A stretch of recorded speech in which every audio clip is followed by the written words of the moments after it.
Halo semuanya, balik lagi pada podcast tentang seputar pendidikan.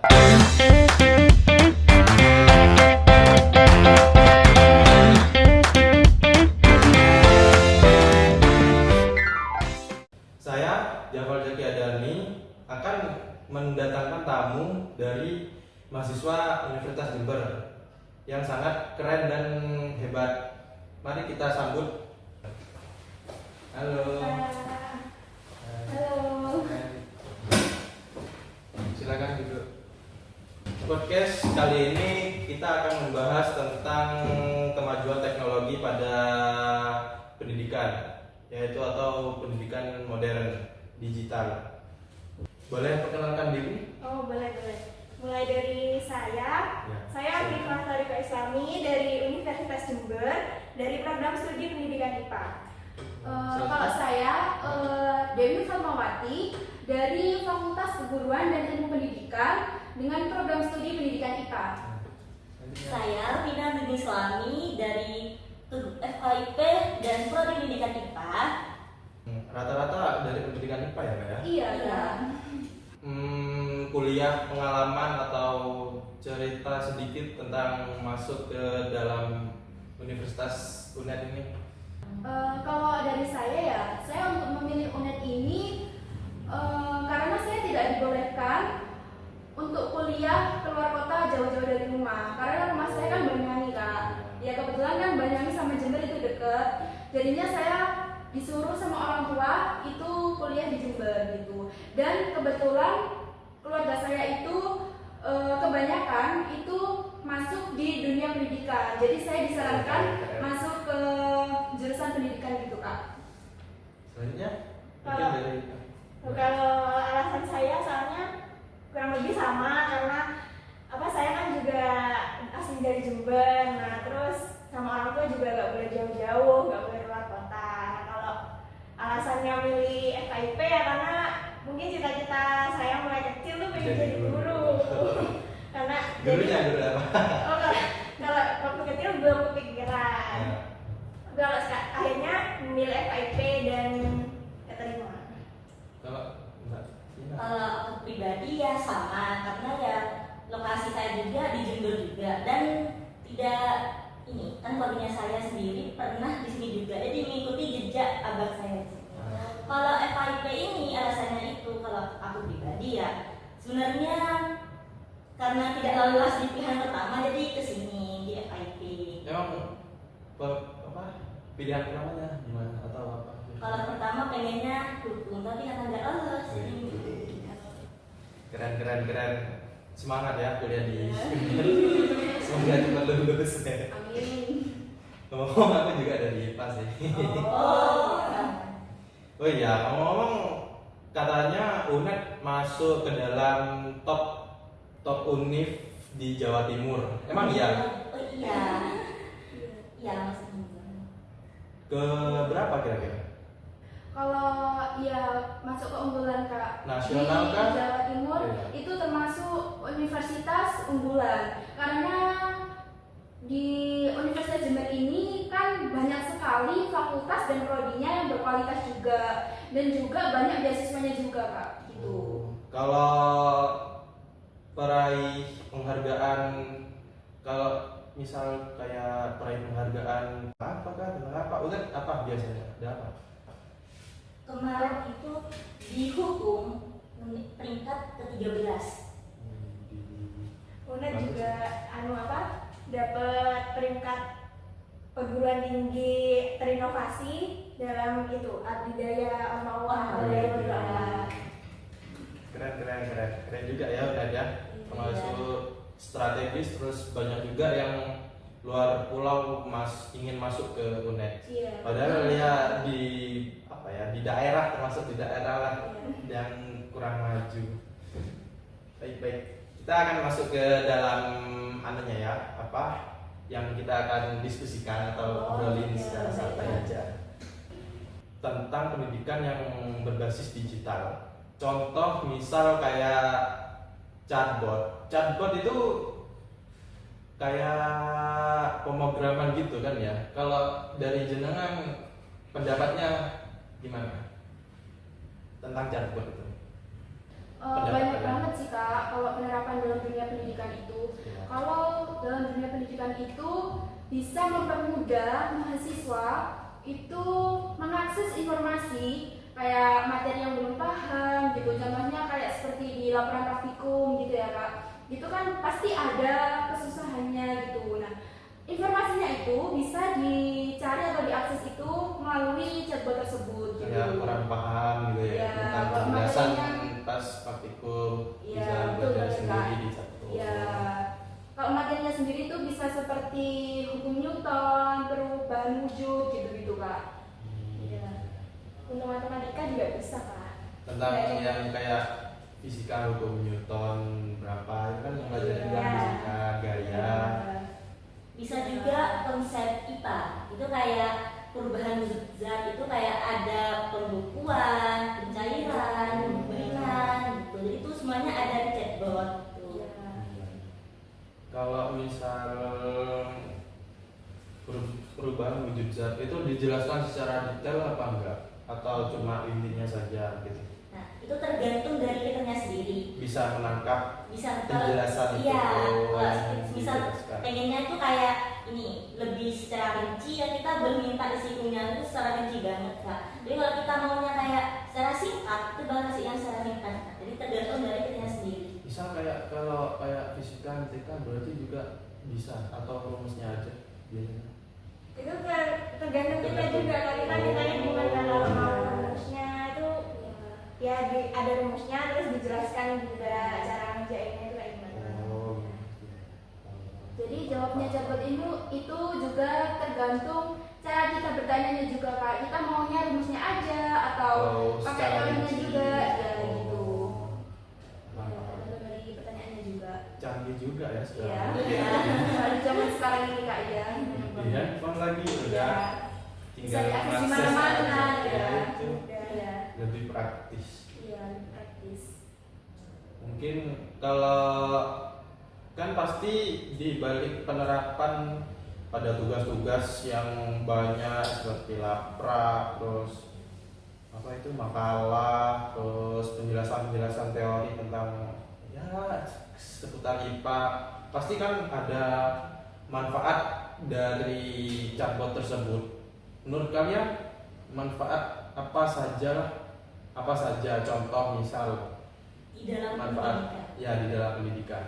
Kalau saya sendiri ya Kak ya, itu bisa diakses dalam 24 jam. Jadi kita tidak nunggu besok sih nanti gitu. Jadi lebih efisien dalam waktunya. Iya, jadi bisa di waktu kapan saja gitu Kak. Dan waktunya itu bisa di mana saja gitu. Jadi lebih efisien gitu. Tergantung sinyal juga. Iya. Ya, pasti ada. Kalau sinyalnya nggak ada ya Iya. misalnya mengakses internet. Iya. Kalau kan kalian di UNED udah semester berapa kalau boleh tahu? Semester 2 Kak. Udah melewati banyak tugas pasti kan? Iya. Kalau di IPA kan ada lapraknya. Iya. Iya. Itu nulis atau gimana? Ngetik? Semuanya lapraknya itu kalau di pendidikan IPA itu ditulis tangan Kak. Kalau boleh tahu matkul apa aja? Ada bio, fisika, kimia. Banyak Itu juga ya. praktikumnya. Kalau di luar praktikum masih ada. Iya. Kalau di dalam praktikum kan biasanya kan presentasi terus Iya. makalah. Biasanya kalian ngadepin tugas susah atau yang rumit itu gimana cara mengerjakannya? Kalau misal contoh buat makalah atau pengertian atau apalah gitu, misal mengerjakannya gimana? Kalau aku atau mungkin kita itu kalau misal ngerjain atau dapat tugas-tugas susah itu biasanya pakai ini Kak, chatbot. Chatbot itu sistem layanan AI yang bisa membantu di pendidikan di era digital. Chatbot. Ngomong-ngomong tentang chatbot itu kan kayak pemrograman komputer kan, Iya. yang kayak percakapan gitu kan. Iya. Kalau dari kalian mungkin pendapat atau apa ya tentang chatbot itu gimana? Pandangan kalian ini tentang chatbot. Kalau semisal kayak mengerjakan tugas terus apalah gitu tentang pandangan chatbot. Silakan mungkin. Aku ya, Ya. aku pernah baca itu di jurnal Laksmi Andayati di tahun 2022. Chatbot itu merupakan sistem AI yang dirancang sama kayak teks itu berupa suara atau dialog gitu. Nah seperti ini, contohnya itu kayak virtual assistant itu kayak Google Assistant, Oh ya ya. gitu. Tahu. Websitenya kampus tuh sama masuk kayak ke chatbot. Iya, betul sekali Kak. Dan pada chatbot ini itu sistemnya itu nggak cuma menjawab pertanyaan yang sederhana aja. Pada chatbot Apa tuh, ini kayak apa ya? Bisa menjawab pertanyaan yang lebih kompleks, bahkan lebih detail atau lebih rinci gitu Kak. Dapat apa ya? Dapat membantu mengerjakan juga lebih Iya. lebih cepat, Iya lebih Kak. praktis. Kayak mencari pengertian gitu Kak, bisa Kak cari di chatbot gitu. Berarti harus apa ya? Udah bisa nggak harus membuka buku kan sekarang. Iya. Udah digital. Karena di era digital ini kan banyak sekali di internet gitu Kak. Iya, contohnya di chatbot itu. Iya. Berarti kayak gitu untuk kayak laprak bisa. Iya, Bisa. bisa sekali Kak. Pengertian Iya. gitu. Oh. Iya. Kalau penerapan contoh penerapan chatbot gitu di pada saat mengerjakan itu bisa di rumah atau gimana? Bisa di Bisa. rumah, Kak. Di mana aja? Di mana aja semua bisa. Di mana aja. Oh, lebih simpel ya. Soalnya di handphone ya. Iya. Iya. Pakai internet Kak. Jadi ya. Oh iya, kan dalam chatbot kan ada perintah atau mengerjakan tugas kayak gitu bisa membantu kan dalam dunia pendidikan. Terus sepengetahuan saya tentang aplikasi ataupun web ataupun program pemrograman digital itu kan pasti ada kendala atau kekurangannya. Kalau dalam chatbot itu ada apa aja? Misal kayak nge-lag atau keterbatasan kata atau layarnya apa itu ya putus-putus atau gimana? Mungkin dari kalian, pendapat kalian tentang kekurangan atau kendala di dalam chatbot? Kalau pengalaman saya selama menggunakan chatbot ini, itu mungkin ini keterbatasan sumber data tadi. Oh. Soalnya kan apa ya, chatbot itu kan tergantung pada dokumen gitu kan, dokumen yang ada. Kalau misalnya dokumennya itu apa kurang lengkap atau nggak akurat, ya itu berpengaruh juga. Data atau dokumen atau data yang udah di setting di chatbot. Oh, mungkin Ada juga mungkin dari jawabannya gitu Kak. Jawabannya itu bisa kurang rinci ataupun kurang kompleks gitu Kak. Jadi yang dicari biasanya kayak mahasiswa gitu kan mencari di chatbot gitu ya. Itu biasanya ada jawaban itu yang kurang kompleks gitu Kak. Gitu. mungkin kalau dari Mbak Vina. Kalau aku pribadi itu tidak jauh sama kayak Afifah, tapi kan kalau secara lebih rincinya itu karena ini pemrograman pada algoritma pembelajaran GC itu kan selalu butuh data kan. Nah itu kan kalau datanya dilatih kayak kembali lagi pada yang awal, kalau aku minta secara rinci kan bakal rinci. Nah kalau misal datanya itu salah, otomatis itu jawabannya kurang akurat. Kurang akurat. Nah itu, jadi itu berpengaruh sama jawaban juga dan sama dari kitanya juga. Kalau kitanya yang rinci ya bakal rinci gitu. Resiko juga ya. Iya, kalau iya. Di menggunakan chatbot juga chatbot itu. belum tentu akurat. Iya gitu Kak. Kalau perbandingan dengan buku masih lebih jauh buku kayaknya ya. Iya, Soalnya kan Jadi buku- relevan buku. Iya, soalnya Iya. ya, kan kalau sekarang kan udah digital udah Iya. males membaca. Baca. Membacanya di HP semua. Oh ya, kan barusan udah membahas tentang kendala dan kekurangan dalam chatbot. Mungkin kan kalau gitu pasti ada solusi untuk memperbaiki atau mencari jalan keluar dari kendala-kendala tersebut. Pendapat kalian atau pengalaman kalian setelah mengalami atau menghadapi kendala tentang menggunakan chatbot itu apa aja? Kalau solusinya kan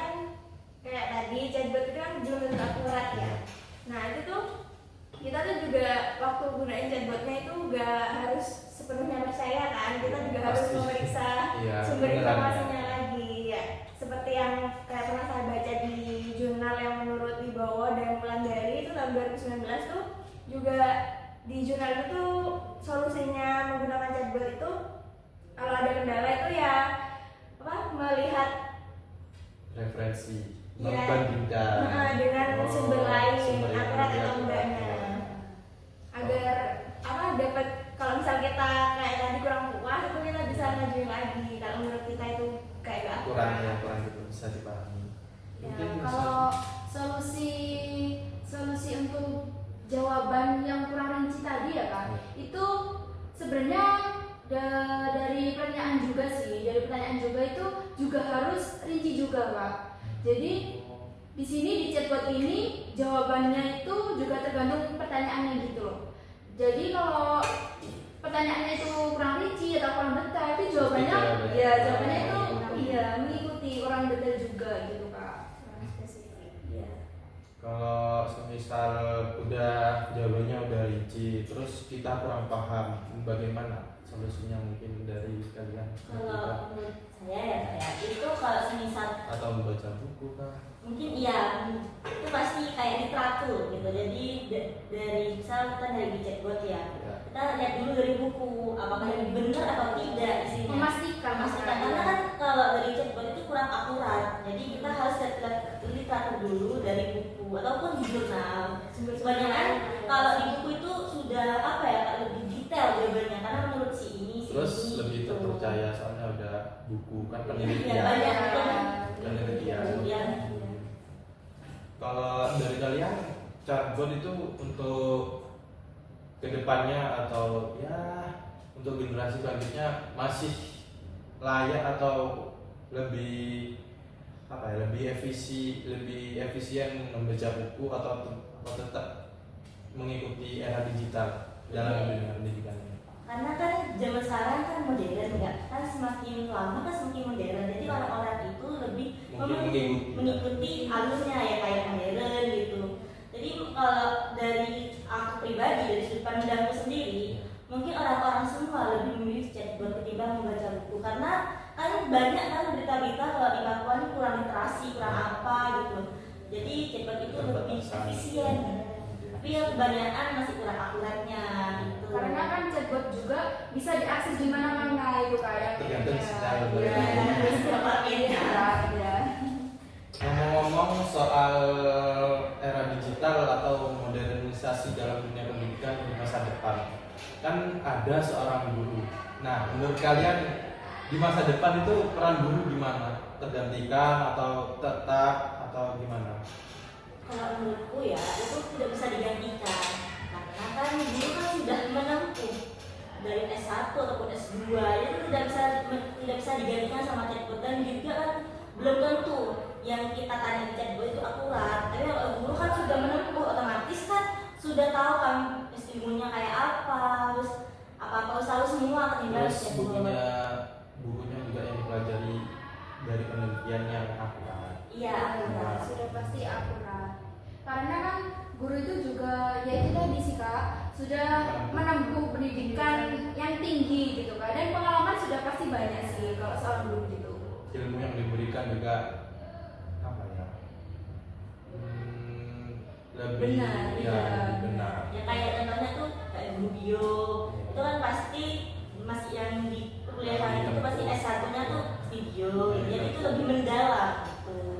Jadi kan tidak asal-asal masih jawaban ataupun masih pengertian gitu.